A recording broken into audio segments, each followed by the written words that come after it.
الحمد لله حمدا كثيرا طيبا مباركا فيه اللهم صل وسلم على نبينا محمد۔ قربانی اللہ تعالیٰ کے قرب کے ذرائع میں سے ایک ذریعہ ہے۔ کچھ لوگ سمجھتے ہیں کہ قربانی کا مقصد یہ ہوتا ہے کہ غریبوں کو گوشت کھلانا، یہ مقصد نہیں ہے، اسی لیے وہ قربانی پر اعتراض بھی کرتے ہیں کہ جی کسی کے گھر پہ بل ادا کرنے کے لیے پیسے نہیں، میں اس کو قربانی کا گوشت دے کے کیا کروں، وہ میرے گوشت سے کیا کرے گا؟ کسی نے بچوں کی فیسیں دینی ہے، کسی نے گھر کا کرایہ دینا ہے، تو وہ میں اس کو گوشت دیتا ہوں، وہ گوشت سے کیا کرے گا؟ حقیقت یہ ہے کہ یہ قربانی کا مقصد لوگوں کو گوشت کھلانا نہیں ہے، بلکہ قربانی کا اصل مقصد اللہ تعالیٰ کو راضی کرنا ہے، اس کے حکم کو ماننا ہے۔ اور اس طرح کے جو لوگ ہوتے ہیں وہ نہ غریبوں کی مدد کرنے والے ہوتے ہیں اور نہ قربانی کرنے والے ہوتے ہیں، وہ صرف لوگوں کو نیکی سے روکنے والے ہوتے ہیں۔ اس کے بارے میں ہم ایک درس دے چکے ہیں مختصر سا کہ یہ لوگ اپنی ضروریات زندگی خریدتے وقت کبھی بھی غریب کو نہیں دیکھتے کہ میرے پاس موبائل کتنا قیمتی ہے، میرے پاس گاڑی کتنی مہنگی ہے، میرا گھر کتنا قیمتی ہے، وہاں پر نہیں سوچتے کہ ایک جھگی بنا کر بھی رہا جا سکتا ہے، گاڑی کے بغیر بھی زندگی ہے، موبائل کے بغیر بھی زندگی ہے، وہاں پر بہتر سے بہتر، لیکن جب قربانی کی باری آتی ہے تو تکلیف شروع ہو جاتی ہے۔ تو یہ ملحد قسم کے بے دین لوگ ہیں جن کا اسلام سے کوئی تعلق نہیں ہے، ان کے سوالات کا، ان کی معاملات کی طرف بالکل توجہ نہیں دینی چاہیے۔ قربانی خوب کریں، ڈٹ کے کریں، جتنی اللہ نے توفیق دی ہے زیادہ سے زیادہ کریں۔ نبی کریم صلی اللہ علیہ وسلم ایک بھی کرتے رہے ہیں، دو بھی کی ہیں، اور جب اللہ نے وسعت دی تو پھر آپ نے 100 اونٹ کیا۔ 100 اونٹ آج کے مطابق تقریباً 2 سے 3 کروڑ کا اونٹ بنتا ہے۔ 2 سے 3 کروڑ کی آپ نے ہدی حج کے موقع پر جو آپ نے جانور ذبح کیا، تو اس لیے اس چیز کو خیال کرنا چاہیے کہ اللہ کے راستے میں جب دیں تو اللہ نے جو وسعت دی ہے اس کے مطابق خوب دیں۔ اب آتے ہیں قربانی کے مختصر مسائل کی طرف۔ سب سے پہلی چیز، قربانی کے جانور کا بہیمۃ الانعام میں سے ہونا ضروری ہے۔ بہیمۃ الانعام 4 قسم کے جانوروں کو کہتے ہیں: اونٹ نر اور مادہ، گائے نر اور مادہ، بکرا نر اور مادہ، اور بھیڑ جس میں دمبا اور چھترا نر اور مادہ۔ ٹوٹل یہ 8 قسمیں بن گئیں، ان کی قربانی ہے، ان سے باہر قربانی نہیں ہے۔ ان سے باہر جتنے جانور ہیں، مثال کے طور پہ مرغی ہے، یا اس کے علاوہ گھوڑا ہے، اس کے علاوہ کچھ جنگلی جانور ہیں، ہرن ہے، زیبرا ہے، یہ جانور جو ہیں وحشی جانور، یہ کوئی حلال تو ہیں، کھانا جائز ہے، شکار کرنا جائز ہے، لیکن ان کی قربانی نہیں ہو سکتی۔ قربانی میں صرف یہ 8 قسموں میں سے کسی ایک قسم کو آپ لے سکتے ہیں، پہلی بات۔ دوسری بات، یہاں پر کٹے کی قربانی ہے، یہ مسئلہ علماء میں اختلافی ہے۔ کچھ اہل علم اس کٹے کو گائے کی جنس میں شمار کرتے ہیں، وہ کہتے ہیں اس کی قربانی جائز ہے۔ دوسرے علماء یہ کہتے ہیں کہ قربانی ایک عبادت ہے، عبادت میں انہی امور پر توقف کیا جائے گا جس پر اللہ کے رسول صلی اللہ علیہ وسلم نے کیا۔ بھینس حلال تو ہے لیکن اس کی قربانی ثابت نہیں ہے، نبی صلی اللہ علیہ وسلم سے، صحابہ سے، تابعین سے قربانی کرنا ثابت نہیں ہے، حلال ہے۔ تو جو علماء کہتے ہیں نہیں جی یہ بکر ہی کی قسم ہے، گائے کی قسم ہے، یہ سمندری جانور تھا، وہ خشکی کا جانور تھا، وہ ڈٹ کر اس کی قربانی کے قائل ہیں، عرب علماء میں سے بھی اور عجمی علماء میں سے بھی۔ اور جو لوگ کہتے ہیں کہ نہیں اس میں احتیاط بہتر ہے، وہ اس کی قربانی کو بہتر نہیں سمجھتے۔ راجح بات جو مجھے سمجھ آتی ہے، یہ میرا موقف ہے، حدیث نہیں، وہ یہ ہے کہ کٹے کی قربانی سے اجتناب کریں۔ جب تک آپ کو گائے، اونٹ، بکرا، بکری، چھترا، دمبا ملتا ہے، آپ کو کیا ضرورت ہے اختلافی چیز میں جانے کی؟ اتفاقی چیز پر رہیں۔ گائے کی قربانی پہ کوئی اختلاف نہیں، اونٹ کی قربانی پہ کوئی اختلاف نہیں، بکرا، چھترا، دمبا کوئی اختلاف۔ آپ کو کیا ضرورت ہے اختلافی معاملے میں جانے کی؟ یا تو آپ کو گائے نہ ملتی ہو، کوئی اور جانور نہ ملتا ہو، پھر تو سبھی قائل ہیں کہ چلو کٹے کی بھی کر دو، لیکن جب مارکیٹ بھری پڑی ہے آپ اس کو چھوڑ کے کٹے کے پیچھے جاتے ہیں۔ تو یہ بہتر یہ ہے، میں یہ سمجھتا ہوں، اپنے لیے بہتر یہ سمجھتا ہوں کہ میں کٹے کی قربانی کو پسند نہیں کرتا۔ البتہ اگر کوئی کرتا ہے تو اس پر میں نہ ہونے کا فتویٰ نہیں لگاتا، کیونکہ کبار علماء کرام اس کے قائل بھی ہیں۔ میرے اساتذہ میں سے بہت سے اساتذہ اس کے قائل ہیں، بلکہ زیادہ اساتذہ قائل ہیں، تو اس لیے میں اس پر فتویٰ نہیں لگاتا کہ اس کی قربانی نہیں ہوئی، لیکن میں یہ کہتا ہوں کہ آپ انہی چیزوں پر رہیں جن چیزوں پر اتفاق ہے۔ کیا ضرورت ہے اختلافی معاملات میں الجھنے کی؟ پہلی بات۔ دوسری بات، جانور کی عمر۔ جانور کی عمر کے لیے اس کا دوندہ ہونا شرط ہے۔ دوندہ ہونے کو دیکھا جائے گا، اس کی عمر کو نہیں دیکھا جائے گا۔ لوگ کہتے ہیں جی یہ دوسرے سال میں داخل ہو چکا ہوا ہے، پکا کھیرا ہے، یہ لگ جاتا ہے۔ اسی طرح گائے کے بارے میں کہتے ہیں جی یہ تیسرے سال میں داخل ہو چکا ہے۔ اونٹ کے بارے میں کہتے ہیں چھٹے سال میں داخل ہو چکا ہے۔ یہ یاد رکھیں، یہ عمریں جو ہیں نا، عمریں یہ معیار نہیں ہے۔ معیار اس کے 2 دانت گرنا ہے، اس کے 2 دانت گرے ہوئے ہوں، گرائے نہ جائیں توڑ کے۔ 2 دانت جب اس کے گر جائیں تو وہ دوندہ ہو جاتا ہے۔ پھر 4 بھی گر جائیں، 6 بھی گر جائیں، چوگا ہو جائے، چھگا ہو جائے، اس کی خیر ہے، لیکن ادنا یہ ہے کہ آپ کا جانور دوندہ ہونا چاہیے۔ اس کی دلیل صحیح مسلم کی حدیث، آپ نے فرمایا کہ لا تذبحوا الا مسنہ الا ان يعصر علیکم فتذبحوا جزعۃ من الضأن۔ تم دوندے کے سوا جانور ذبح نہ کرو، اگر تم پر تنگی آ جائے پھر تم بھیڑ کی نسل میں سے، یعنی دمبا اور چھترا، اس کی نسل میں سے کھیرا کر سکتے ہو۔ جزع، عربی زبان میں جزع کس کو کہتے ہیں؟ اتفاقی قول کے مطابق، یعنی جس پر سب کا اتفاق ہے، 1 سال کا کھیرا اس کو وہ لگتا ہے۔ کس کی نسل میں سے؟ صرف دمبا یا چھترا، بکرا نہیں۔ 1 سال کا کھیرا وہ لگ سکتا ہے۔ کب؟ جب تنگی ہو۔ تنگی کی 2 صورتیں ہیں۔ ایک صورت یہ ہے کہ مارکیٹ کے اندر دوندہ جانور دستیاب ہی نہیں ہے، یہ تنگی ہو گئی۔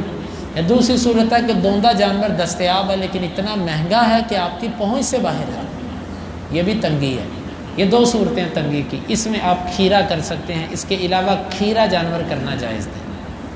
اکثر لوگ اونٹ لے کر آ رہے ہیں، صرف اونٹ کا نام دیکھ رہے ہیں، جی اونٹ ہے، ان کو اتنا پتہ ہی نہیں کہ اونٹ دوندہ کب ہوتا ہے۔ اونٹ چھٹے سال میں جا کے دوندہ ہوتا ہے، وہ بھی غالب طور پر، بعض دفعہ چھٹے میں بھی نہیں، اس سے اوپر جا کر دوندہ ہوتا ہے۔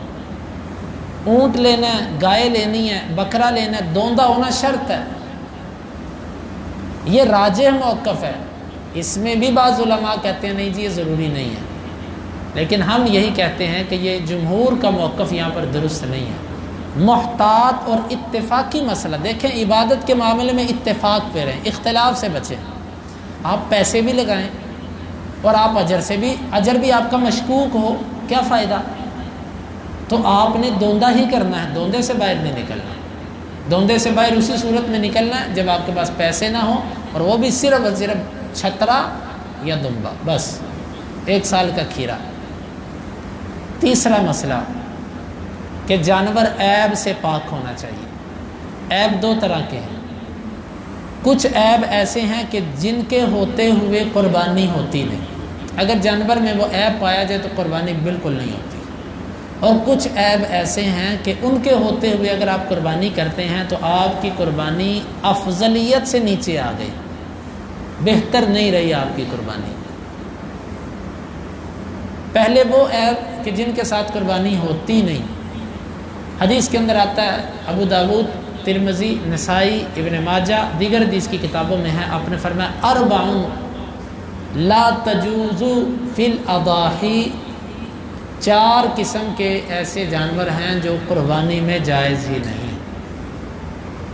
نمبر 1 العوراء بین عورها، وہ بھینگا جانور کہ جس کا بھینگا پن معلوم ہو جائے، پتہ چل جائے کہ یہ بھینگا ہے۔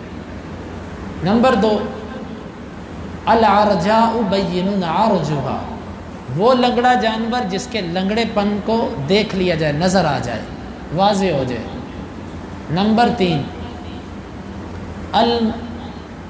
المریضۃ بین مرضها، وہ بیمار جانور جس کی بیماری واضح ہو جائے۔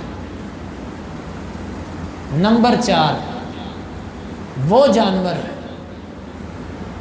کہ جو انتہائی کمزور دبلا پتلا، التی لا تنقا، جس کی ہڈیوں کے اندر گودا ہی نہیں ہے، کمزور بوڑھا جانور۔ یہ 4 قسم کے جانور اگر ہیں تو اس کی قربانی نہیں ہوتی۔ جس کا اندھا پن واضح ہو جائے، جس کا لنگڑا پن واضح ہو جائے، جس کی بیماری بخار اور اس کے اندر کی کوئی ایسی بیماری جس سے پتہ چل جائے کہ اس کو یہ بیماری لگی ہوئی ہے۔ اور چوتھے نمبر پہ وہ جانور کہ جو اتنا بوڑھا ہو چکا ہے، اتنا دبلا پتلا کمزور ہے کہ صاف پتہ چلے کہ اس کی تو ہڈیوں میں مخ ہی نہیں رہی، گودا ہی نہیں رہا، ان کی قربانی جائز نہیں۔ اب جس جانور میں ان سے بڑھ کر عیب آ جائے وہ بالولا جائز نہیں ہے۔ مثلا ایک جانور بالکل اندھا ہے، جب کانے کی قربانی جائز نہیں تو اندھے کی جائز کیسے ہوگی؟ ایک جانور کی ٹانگ کٹی ہوئی ہے، جب لنگڑے کی جائز نہیں تو ٹانگ کٹے کی جائز کیسے ہوگی؟ یعنی جس میں اس سے بڑھ کر بیماری آ جائے وہ تو بالاولا نہیں جائز۔ تو یہ 4 قسم کے عیب ایسے ہیں کہ جب کسی جانور میں پائے جائیں تو اس سے قربانی نہیں ہوتی۔ حدیث کے لفظ ہیں واضح ہو، واضح ہو، واضح ہو۔ اس سے معلوم ہوتا ہے کہ وہ لنگڑا پن، وہ آنکھ کی خرابی جو واضح نہ ہو سکے وہ جائز ہے، کیونکہ حدیث میں لفظ ہے واضح ہو اس کی یہ بیماریاں، اور جب واضح نہ ہو پھر جائز ہے۔ یہی امام ابن عبد البر نے اور اسی طرح امام خطابی نے اور دیگر محدثین نے اس سے یہی مسئلہ اخذ کیا ہے کہ جو یسیر ہلکی پھلکی جو بیماری ہے نا، ہلکا پھلکا مسئلہ، اس کی خیر ہے، بات اس کی ہے جس کا واضح ہو جائے معاملہ، وہ نہیں جائز۔ تو یہ 4 قسم کے عیب ایسے ہیں جو جائز ہی نہیں ان کی قربانی۔ اب 2 قسم کے عیب اور ہیں کہ جن سے بچنا بہتر ہے، لیکن اگر آپ اس میں مبتلا ہو جاتے ہیں تو آپ افضلیت سے گر گئے، اجر میں کمی آ گئی، لیکن یہ نہیں کہا جا سکتا کہ قربانی نہیں ہوئی۔ علماء نے اس کے لیے اصطلاح رکھی ہوئی ہے مکروہ کی، ناپسندیدہ، کراہت ہے اس میں۔ امام ترمذی، امام ابن خزیمہ، ان کی تبویب سے بھی یہی بات واضح ہوتی ہے کہ یہ 4 قسم کے عیب جو میں نے ذکر کیے اس کی قربانی تو ہوتی نہیں، لیکن یہ جو 2 ہیں اس کے بارے میں یہی ہے کہ ان سے بچنا بہتر ہے، لیکن اگر اس میں کچھ رہ جائے تو قربانی کے اجر میں تو کمی ہے لیکن قربانی نہ ہونے والا فتویٰ نہیں ہے۔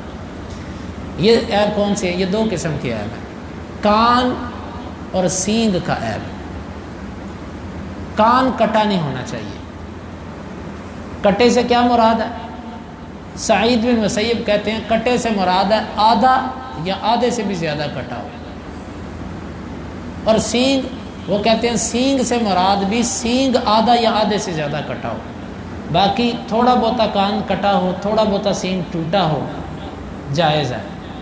جائز کا مطلب کیا ہے؟ جائز کا مطلب یہ ہے کہ یہ نہیں کہا جا سکتا قربانی نہیں، اجر میں کمی آ گئی۔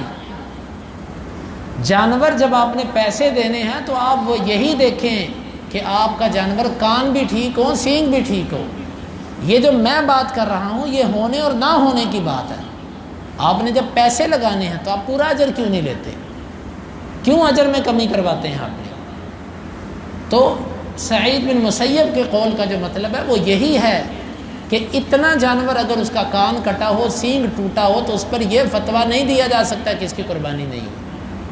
ان کی بات کا صرف اتنا مطلب ہے، یہ مطلب ان کا نہیں ہے کہ اس کا اجر اور صحیح سالم جانور کا اجر ایک جتنا ہے، ایک جتنا نہیں ہے، اجر میں فرق ہے۔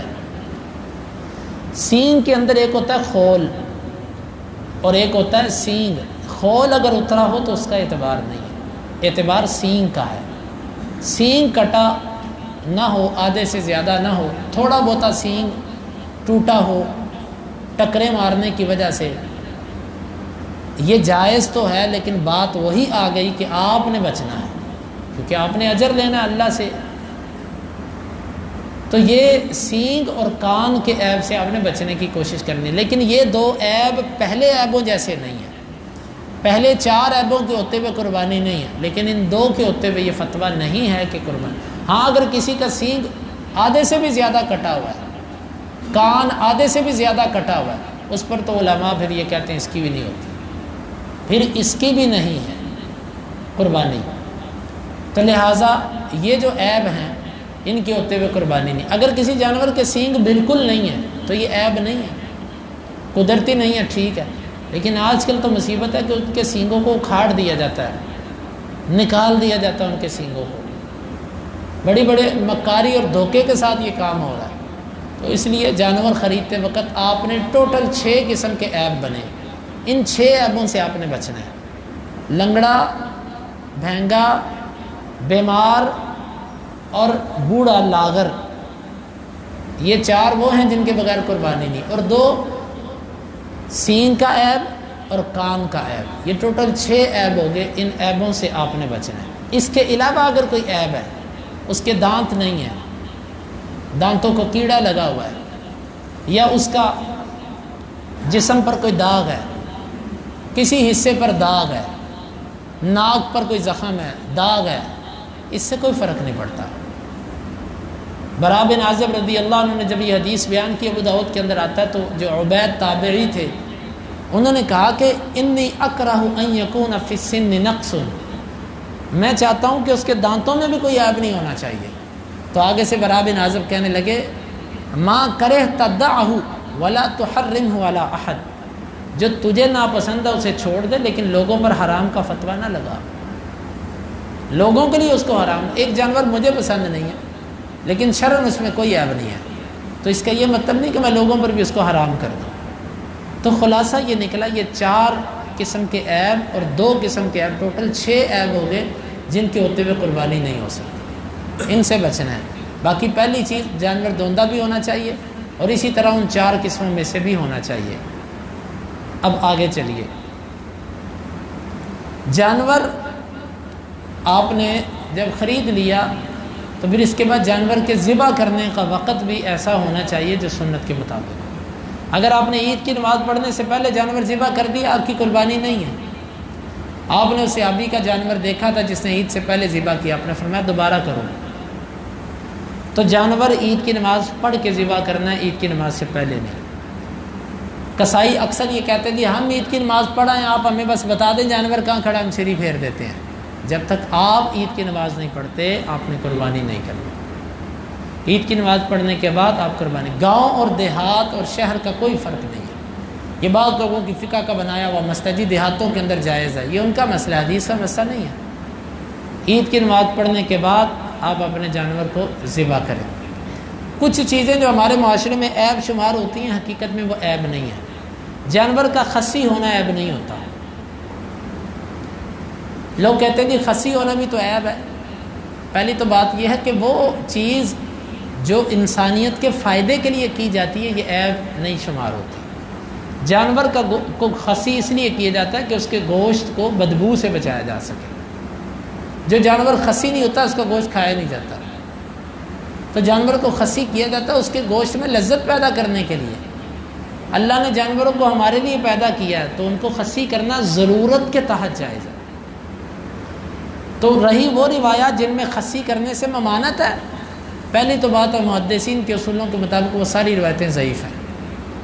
خصی کرنے کی ممانعت پر کوئی ایک حدیث بھی صحیح سند سے ثابت نہیں ہے، لیکن اگر کچھ محدثین اس کو صحیح کہتے ہیں، ہم اس کو صحیح مان بھی لیں تو اس کا مطلب ہے بلا ضرورت جانور کو خصی کرنا جائز ہے۔ اس کی شہوت، اس کی جنسیت کو ختم کرنے کے لیے خصی کرنا جائز نہیں ہے، لیکن ایک کھانے والا جانور ہے، آپ اس کے گوشت کو لذیذ بنانے کے لیے خصی کرتے ہیں، یہ تو کرنا چاہیے، اس میں کوئی ممانعت نہیں ہے۔ خصی جانور ہونا کوئی عیب نہیں ہے۔ یہ ان لوگوں کی فقہ کا مسئلہ جو لوگ اپنے آپ کو اسلام کی طرف منسوب کرتے ہیں، یعنی صحابہ کرام کو گالیاں دینے والے، تبرہ کرنے والے، ان کی فقہ میں لکھا ہوا کہ خصی کی قربانی نہیں ہوتی۔ باقی محدثین کے ہاں، مسلمانوں کے ہاں خصی جانور کا عیب کوئی عیب شمار نہیں ہوتا۔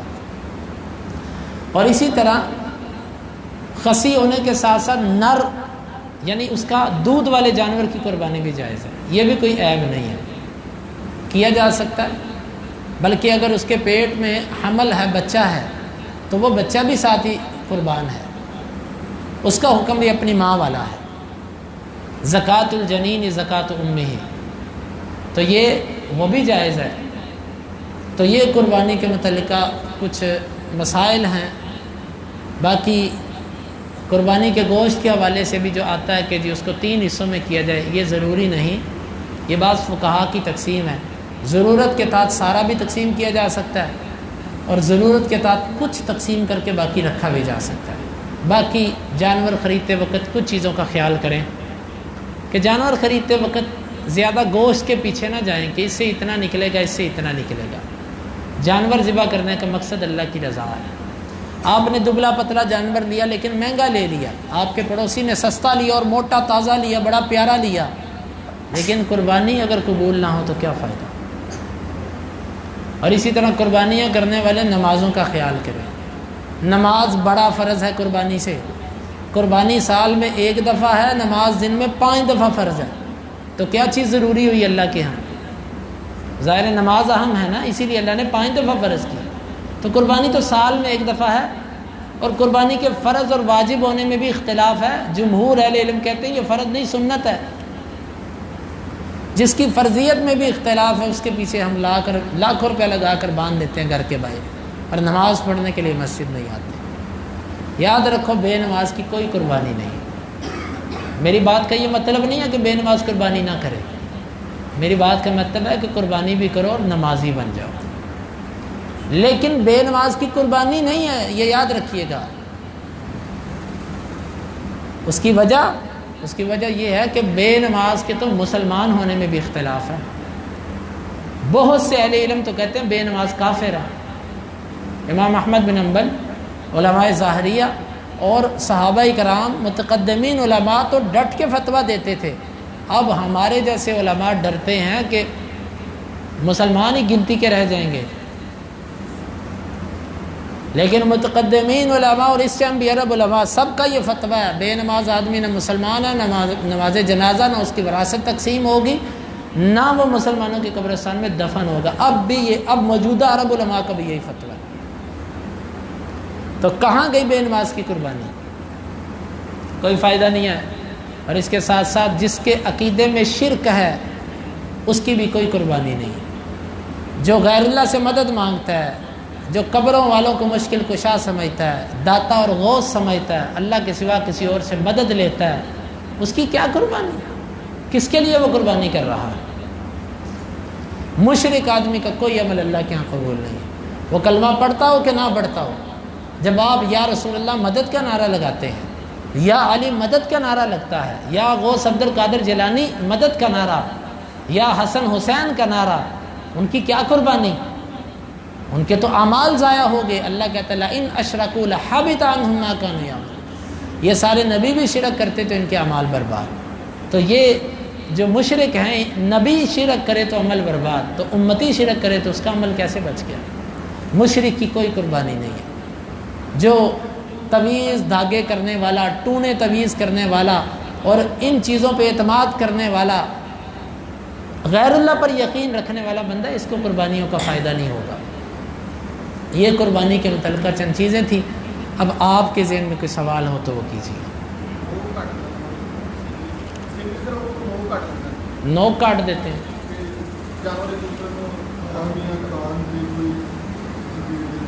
بات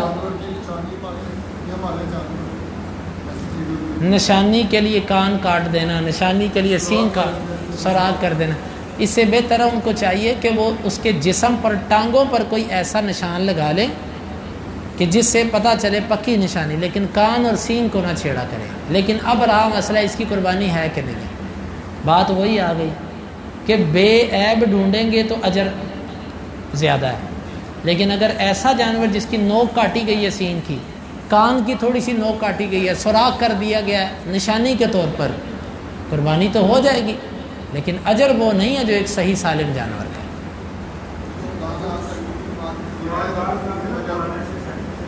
ایک منٹ، ہاں جی، عید کی نماز رہ جائے،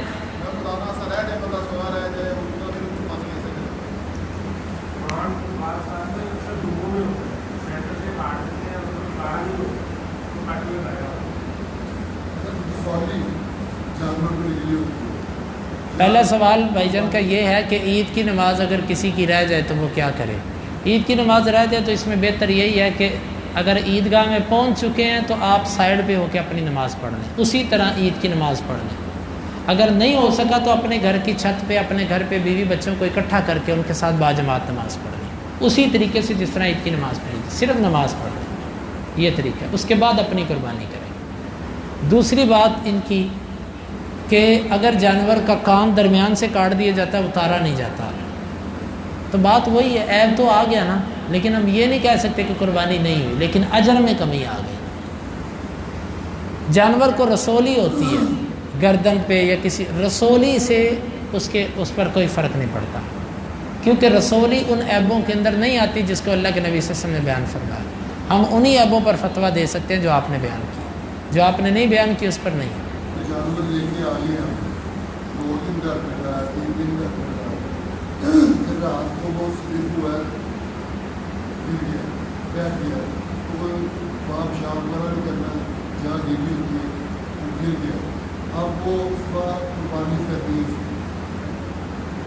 اس کو کھانے کو اٹھتا ہے پھر گر جاتا ہے، یا اس کو ایسے چوٹ کر جاتی ہے اندرونی، اس کے لیے مشکل ہوتا ہے، صبح کو قربانی اس کی۔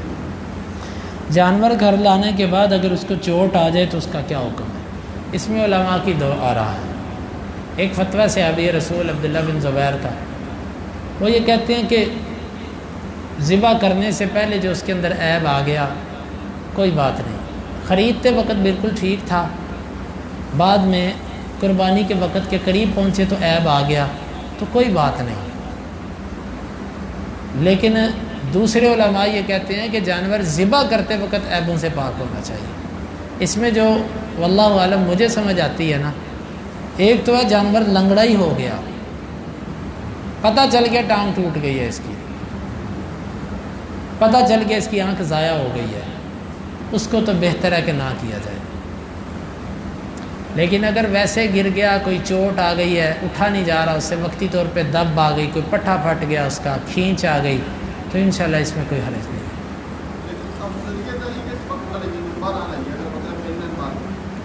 اچھا یہ بات ذہن میں رکھیں، اس میں اہل علم زیادہ اس بات کے قائل ہے کہ افضل دمبا یا چھترا ہے، دمبا یا چھترا بکرے کی بنسبت، کیونکہ اللہ کے نبی نے زیادہ یہ کیا ہے۔ تو دوندا اس میں بھی دوندا لیں نا، بکرا دمبا اور چھترا اس میں دوندا لیں، آپ کھیرا نہ لیں۔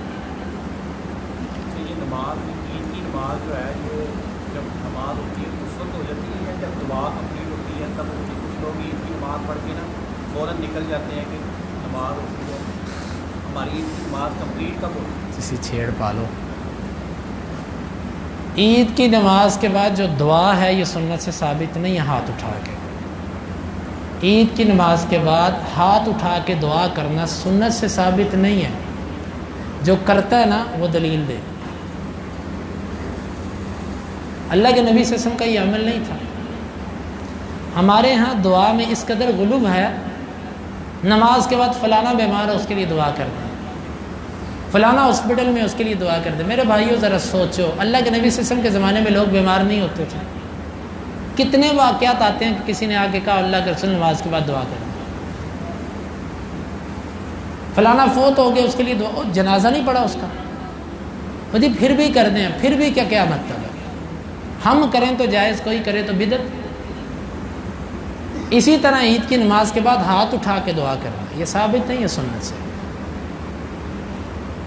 البتہ ویسے ہی دعائیہ کلمات، جس طرح عید جمعے کے دوسرے خطبے میں کھڑا کھڑا امام دعائیہ کلمات کہتا ہے بغیر ہاتھ اٹھائے، وہ کہے جا سکتے ہیں، وہ ثابت ہے۔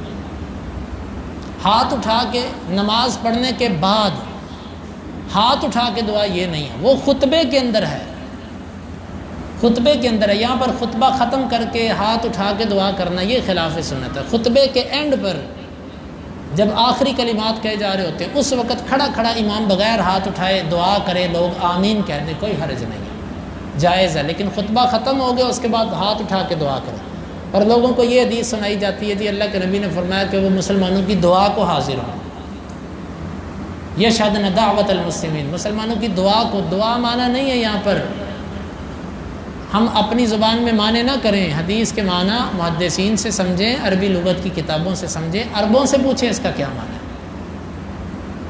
وہاں پر دعوت سے مراد مسلمانوں کا اجتماع ہے، مسلمانوں کا اجتماع ہے۔ اس کی سب سے بڑی دلیل یہ ہے کہ عید کا خطبہ سننا فرض نہیں ہے۔ عید کی نماز آپ نے جب پڑھ لی، آپ نے فرمایا کہ جسے عید کی نماز پڑھ لی وہ چاہے تو خطبہ سنے، چاہے تو اٹھ کے چلا جائے۔ جب خطبہ ضروری نہیں ہے تو دعا ضروری کہاں سے ہو گئی؟ یہ صحیح حدیث ہے، کسی سے پوچھیں، کسی اہل علم سے، جب خطبہ ضروری نہیں ہے تو دعا ضروری کہاں سے ہو گئی؟ اکثر خطبہ کہہ رہے ہوتے ہیں جی اس کی دعا بڑی ضروری ہے، لازم ہے، سارے دعا کر کے جائیں، کوئی دعا کے بغیر اٹھ کے نہ جائے، اور پھر وہ دعا پہ 15 20 منٹ گھنٹہ لگاتے ہیں۔ یہی دعا اگر وہ اکیلے کریں تو شاید 1 منٹ بھی نہ کریں۔ بہرحال مسئلہ یہ ہے کہ سنت طریقے کے مطابق رہنا چاہیے۔ جب عید کا خطبہ سننا بھی لازم نہیں، اس کی حیثیت نماز جتنی نہیں ہے، تو دعا کہاں سے آ گئی؟ آپ نے عید کی نماز پڑھ لی، بہتر ہے کہ آپ خطبہ سنیں، سنت پہ عمل کریں، اجر پورا لے جائیں۔ لیکن اگر آپ کو کوئی مجبوری ہے، آپ سمجھتے ہیں کہ خطبہ گھنٹے سے کم نہیں ہوگا اور آپ کو جلدی ہے، تو آپ اٹھ کے چلے جائیں۔ اس سے یہ نہیں کہہ سکتے کہ جی آپ کی عید کی نماز نہیں ہوئی، عید کی نماز پڑھی، آپ کی نماز ہوگی۔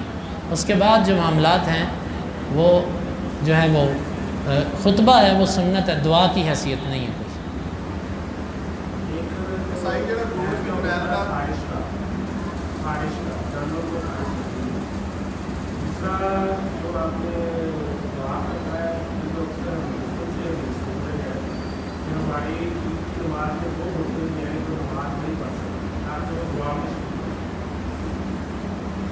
شاید آپ یہی سوچ رہے تھے کہ میں نے یہ سوال کرنا ہے، کیونکہ جب میں جواب دے رہا تھا آپ کچھ اور سوچ رہے تھے۔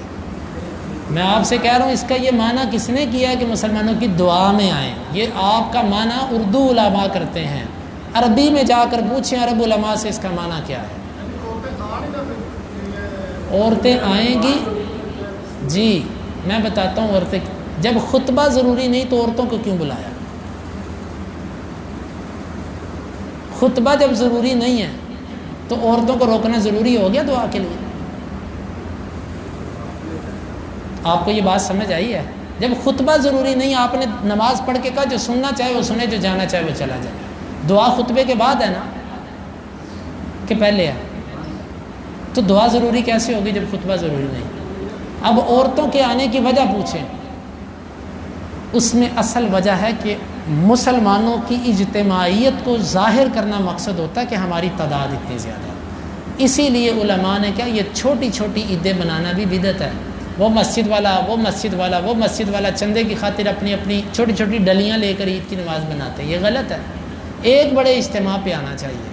مثلا ہمارے ادھر بڑا اجتماع ہے نا، تو قریب قریب کسی کو نہیں چاہیے کہ وہ اپنا اجتماع کرے، ان کو چاہیے کہ وہ یہیں پر آئیں۔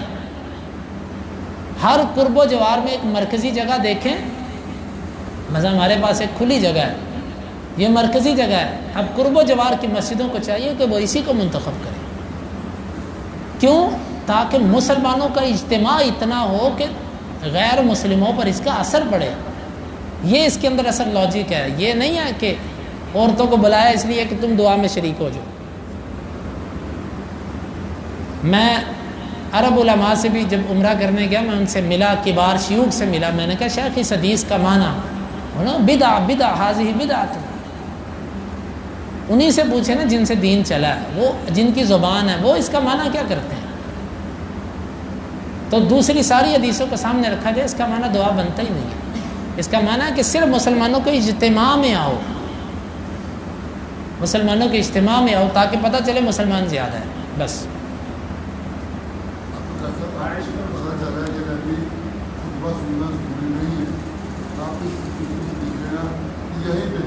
بہت لوگوں نے کیا کرنا ہے جی، صبح بہت اٹھے جلدی کر نکلے، خطبہ بھی سنیں۔ اصل مسئلہ پتہ کیا ہے؟ اصل مسئلہ پتہ کیا ہے بھائی صاحب؟ میں لوگوں کو یہ بتانے کے لیے کہ خطبے پہ بیٹھے رہو، میں یہ مسئلہ ہی نہ بتاؤں لوگوں کو، میں مسئلہ ہی چھپا جاؤں، یہ درست نہیں ہے۔ مسئلہ بتایا، اب بھی جن کی رغبت ہے بیٹھنا اسی نے ہے، بیٹھنا اسی نے ہے جس کے اندر رغبت ہے۔ لوگ اب دیکھیں عید کا جمعہ کا خطبہ عید کے خطبے سے ضروری ہے، جمعہ کا خطبہ عید کے خطبے سے ضروری ہے، لیکن لوگ کیا کرتے ہیں، لوگ وہاں بھی عید نماز پر ہی آتے ہیں۔ آپ دیکھ لیں خطبہ سننے کتنے آتے ہیں اور نماز کا وقت کتنے ہوتے ہیں۔ آنا اس نے ہی ہے جس کی رغبت ہے، جس کو شوق ہے۔ باقی عید کا خطبہ اگر چھوٹا ہو، مختصر و سنت کے مطابق ہو نا، تو سارے بیٹھتے ہیں۔ تو مسئلہ نا، اس سے جانور کے گوشت بھی متاثر ہوتا ہے، یہ گوشت بھی متاثر ہوتا ہے۔ یہ وہ بیماری ہے والمرضاء بین مرضها، جس کی بیماری واضح ہو جائے۔ خارش ایک مستقل بیماری ہے، اور بیماری جب واضح ہو کہ اس کو خارش ہے تو اس سے بھی بچیں۔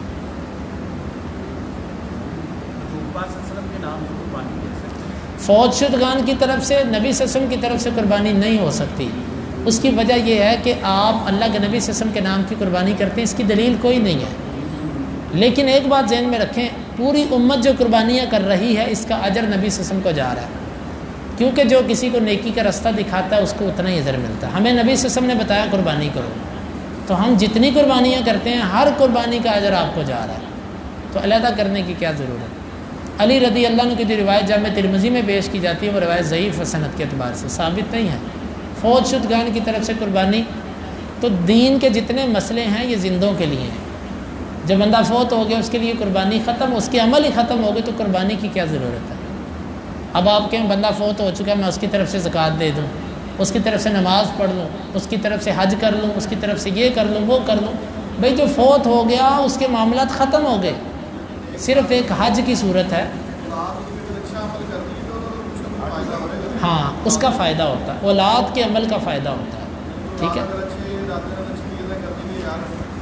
ہاں جس طرح جس نے بھی نیکی کا کسی کو رستہ دکھایا، تو رستہ دکھانے یہ آپ دیکھیں کہ اگر آپ دبے میں قرضوں میں، آپ قربانی کرنے سے بہتر ہے لوگوں کا قرضہ اتاریں۔ آپ نے فرمایا کہ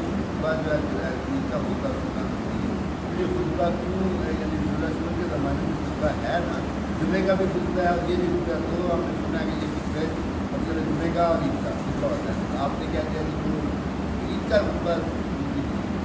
سوال یہ کیا انہوں نے کہ آپ نے کہا ہے عید کا خطبہ ضروری نہیں، یہ میرے لفظ نہیں ہے، یہ حدیث کے لفظ ہیں۔ نبی صلی اللہ علیہ وسلم نے نماز پڑھائی، نماز پڑھانے کے بعد آپ نے فرمایا کہ ہم خطبہ دیں گے، جو چاہے بیٹھ کے سنیں، جو چاہے اٹھ کے چلا جائے۔ حدیث کے لفظ ہیں، میرے لفظ نہیں ہیں۔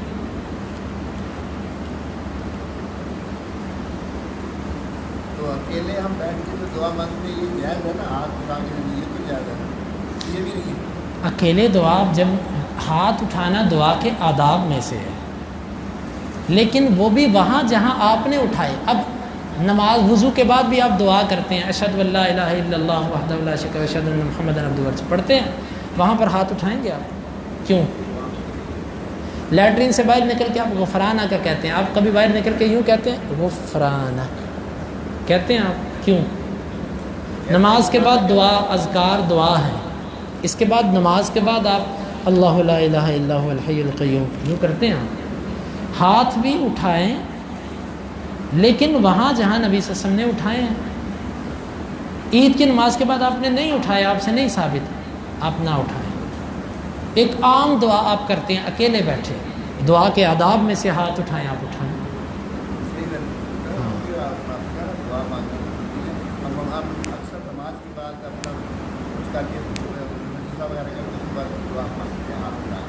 یہ بھی ضروری نہیں ہے کہ ہر نماز کے بعد، یہی تو مشکل ہے ہمارے لیے کہ ہم ہر نماز کے بعد، دیوبندیوں میں، بریلویوں میں، اہل حدیثوں میں یہ فرق ہے، بریلوی دیوبندی جو ہیں وہ فوراً بعد دعا کرتے ہیں، اور ہمارے جو اہل حدیث ہے یہ سارے اذکار کرنے کے بعد پھر دعا کرتے ہیں۔ یہ دعا ضروری ہمارے ذہنوں میں جو بیٹھ گئی ہے نا، یہ ٹھیک نہیں ہے مسئلہ۔ نماز ساری کی ساری دعا ہے، اذکار سارے کے سارے دعائیں، اللہم انت السلام ومنک السلام تبارک یا ذا الجلال والاکرام رب اعنی علی، کاش ہمیں ان اذکار کے معنی آتے ہوں۔ یہ ساری دعائیں تو کی ہم نے، نماز کا ترجمہ آتا ہو، ساری دعائیں تو مانگی ہیں، پھر اردو زبان میں وہی کہنا شروع کر دیتے ہیں۔ نماز کے بعد خطبے کے بعد امام صاحب دعا کرواتے ہیں اس کا مطلب آپ اٹھائیں اٹھ کے آ جائیے واپس یا مطلب واضح ہے یا دعا کریں وہاں بیٹھیں نہیں کرنی چاہیے، سنت کے خلاف جو عمل ہے اس پہ نہیں بیٹھنا چاہیے، اٹھنا چاہیے، نہ اٹھائیں ویسے دعا میں شامل ہو جائیں اٹھ جائیں اٹھ جائیں اٹھ جائیں، جو خلاف سنت عمل ہو رہا ہے اٹھ جائیں۔ یہ میرا فتویٰ نہیں ہے، صحابہ کرام کو دیکھیں، سلف کو دیکھیں، اس معاملے کے اندر وہ کتنے سخت تھے، کتنے سخت تھے اس مسئلے میں۔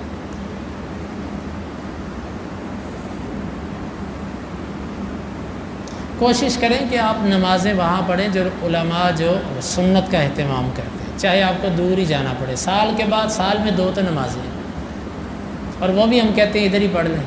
ایک بات کر رہا ہوں، ہر بندہ اپنے گھر کے پاس ہی گرنے کی کوشش کرتا ہے، آپ دیکھیں کہ سنت کے مطابق وقت کس کا ہے، سنت کے مطابق عمل کون کرتا ہے، وہاں پہ جائیں۔ ابھی تک میں نے الحمدللہ بہت زیادہ نماز پڑھی ہے، عید کی نماز کے بعد خطبے کے بعد دعا کسی آدمی نے یہ نہیں کیا وہ دعا نہ کرائی، نہ دعائی کرائی ہو، جب دعا میں شامل ہو رہے دعا سب، چاہے ہم یہاں ان سڑکوں کو پڑھیں، چاہے کاریکٹر وکیل کے پیچھے پڑھیں، چاہے علامہ صاحب رائے زہیر کے پیچھے پڑھا، شام رائے زہیر کے پیچھے پڑھا، مولانا فضل الرحمان کے پاس پیچھے پڑھا، بہت کے پیچھے پڑھا۔ دیکھیں جی کچھ لوگوں کا آپ نے ذکر کیا، اب جن کا میں ذکر کروں گا نا وہ شیوخ الحدیث اور بڑے بڑے محدثین ہیں، شیخ امین اللہ پشاوری میرے شیخ، ٹھیک ہے، اور اسی طرح شیخ عبد الرحمن ضیاء صاحب جھنگ والے شیخ الحدیث، اسی طرح شیخ ابو صاحب جمیل صاحب یہ دارالسلام کا جو مدرسہ وار بٹن اس کے شیخ الحدیث، اور اسی طرح محدث نور پوری، اور یہ جو بڑے بڑے محدثین ہیں، اب میں ان کے نام لے لیتا ہوں، پھر آپ خطباء کے نام لے رہے ہیں، میں پھر محدثین کے ناموں پر نہ جائیں کہ فلانا یہ کرتا، آپ شخصیات کو چھوڑیں، آپ دیکھیں دلیل کس کے پاس ہے۔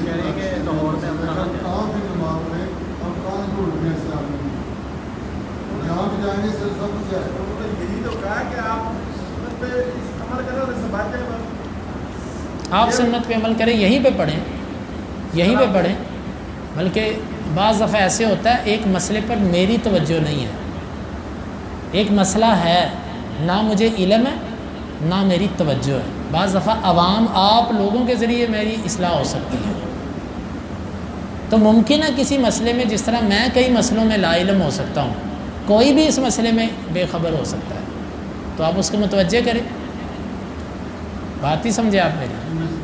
کئی مسائل پہ مجھے علم نہیں ہوگا، میری غفلت ہوگی اس میں، باوجود اس کے کہ مجھے 12 مسئلوں کا پتہ ہے، ممکن ہے ان 4 سے میں غافل ہوں، اور ممکن ہے کسی عالم کو 15 مسائل کا پتہ ہو، 16 میں سے ایک میں وہ غافل ہو۔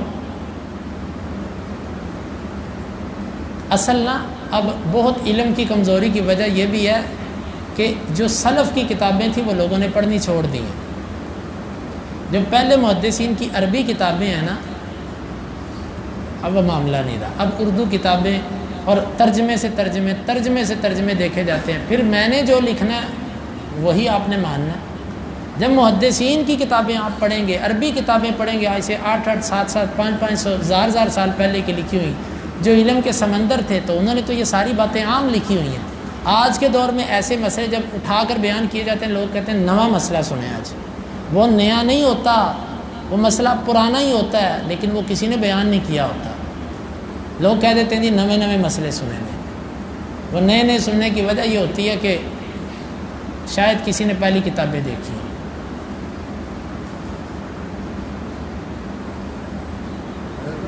یہاں پہ ہماری مسجد میں مولانا صاحب آئے خطبہ دینے کے لیے، وہ کہہ رہے ہیں کہ پہلی دفعہ میں نے سنا کہ آپ جب رکوع پہ جاتے ہیں سبحان اللہ اعلیٰ جی ایک دفعہ بھی کہہ لیں گے تو آپ کا ہو جائے گا سبحان اللہ یا سبحان اللہ۔ یہ انہی کا موقف تھا جی جو کہتے ہیں ہو جائے گا، حدیث کے اندر تو آتا ہے ادنا 3 دفعہ، ادنا۔